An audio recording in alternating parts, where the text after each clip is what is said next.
여러분이 아무리 선텐을 많이 하고 구릿빛 피부를 갖고 싶어 선텐을 하는데 나는 구릿빛 피부는 되지 않고 기미만 생겨요. 이런 분들 있죠?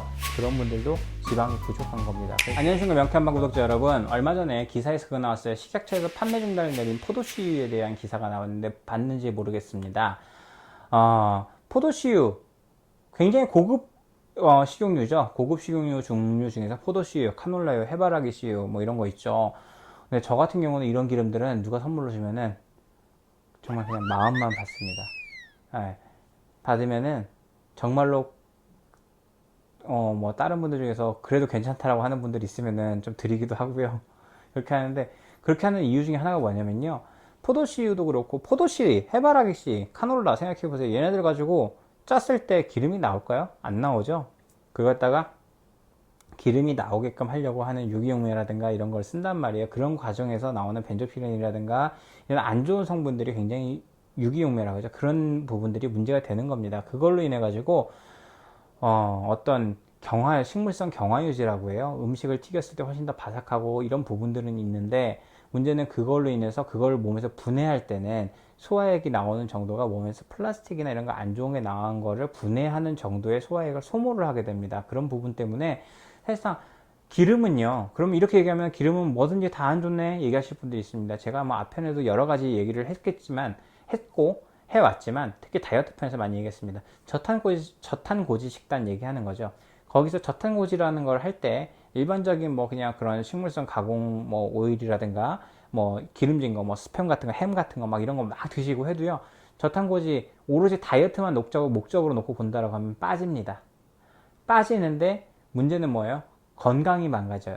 염증이 많이 생기게 되고 고지혈증 수치가 높아지게 됩니다. 그런데 그거 다 좋은 기름으로 올리브 오일이라든가 MCT 오일이라든가 코코넛 오일이라든가 이런 이제 좋은 그 버터라든가 유기농 버터 같은 거 이런 걸 가지고 복용을 하면서 관리를 한 사람들은 똑같이 살은 빠지는데 몸이 훨씬 더 건강해지고 고지혈 수치나 이런 게 떨어지는 부분들이 있습니다. 그렇기 때문에 여러분, 기름 하나 선택할 때도요, 좋은 걸로 선택하셔야 됩니다. 여러분들이 일반적으로 생각할 때 콩기름, 포도씨유, 아마씨유, 뭐 카놀라유, 뭐 이런 부분들, 그런 것들은 전체적으로 다 안 좋다고 보시면 돼요.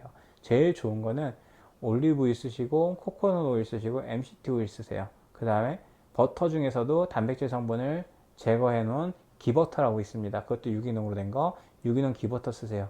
그렇게 쓰시면 여러분들이 튀김 요리를 하든 뭐 집에서 튀김 요리 뭐 몇 도 이상 올라가면 올리브유가 뭐 산화된다는데, 집에서 어차피 쓰는 가전에서 쓰는 그런 용구로 그만큼까지 산화될 정도까지 산패될 때까지 올라가지도 못하니까 걱정하지 마시고, 집에서 닭 한 100마리 튀기실 거라면 얘기가 달라지지만 그게 아닌 이상은 충분히 그것만으로도 다 카바가 되고도 남습니다. 그렇기 때문에 여러분, 기름 선택 잘 하셔야 됩니다.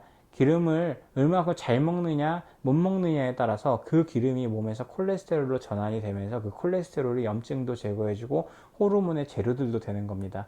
여러분이 아무리 선텐을 많이 하고 구릿빛 피부를 갖고 싶어 선텐을 하는데 나는 구릿빛 피부는 되지 않고 기미만 생겨요. 이런 분들 있죠? 그런 분들도 지방이 부족한 겁니다. 그래서 좋은 지방이 들어와야 이 피부층에 이 콜레스테롤들이 분포가 되게 되고, 그 상태에서 비타민 D가 자극이 되어서 햇빛이나 이런 게 자극이 돼서 비타민 D가 활성화가 됐을 때 그 두 가지가 합쳐지면서 이게 몸 자체에 비타민 D로서 영양소 대사 이런 게 이루어지는 겁니다. 그런 거 없이 그냥 햇빛만 쬐잖아요. 그냥 자극이에요. 자극을 받으면 어떻게 돼요? 변하죠. 그러면은 피부에 암이 발생할 수 있고 피부염이 발생할 수 있고요. 그런 문제가 생기는 겁니다. 그렇기 때문에 여러분들 콜레스테롤이 무조건 나쁜 거 아니고 지방이 무조건 나쁜 거 아닙니다. 정말 좋은 지방을 제대로 먹는다는 전제에서 좋은데, 지방을 드셔도 됩니다 하는 순간 이제 뭐 안 좋은 거 드시기 시작하죠. 그렇기 때문에 옛날에 그 논쟁이랑 똑같아요. 소금 먹으면 안 됩니다. 왜 얘기했어요? 소금은 원래 먹어야 되는 거죠. 미네랄 보충에 있어서 소금만큼 좋은 건 없어요. 근데 먹어도 됩니다 하는 순간 정제염 같은 거, 미네랄 하나도 없는 그런 것들을 막 드실 수가 있으니까 먹지 말라고 한 건데, 그거 갖다가 지금까지 소금을 먹으면 안 되는 걸로 조금 이렇게 대중적인 인식이 그렇게 되어 왔죠. 그렇기 때문에 이제는 여러분들이 많은 매체를 접하면서 많이 이런 정보에 대해서 많이 오픈되어 있기 때문에 이 소금이나 이런 부분들은 죽염이라든가 히말라야 핑크솔트라든가 천일염이라든가 미네랄이 많이 들어있기 때문에 드셔야 됩니다. 그것처럼 지방도 마찬가지로요. 굉장히 좋은 거예요.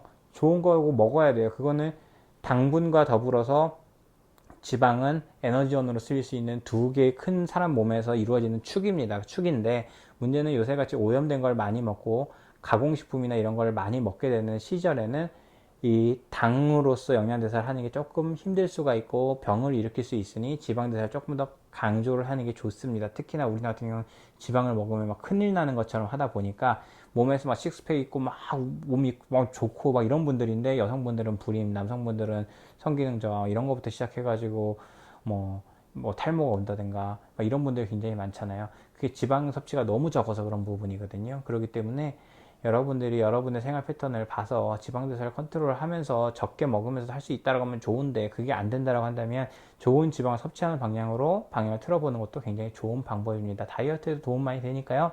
저도 예전 영상에 비해서 굉장히 많이 좀 슬림해진 부분들이 있는데 여러분 다이어트도 궁금하면 저희 한의원으로 오세요.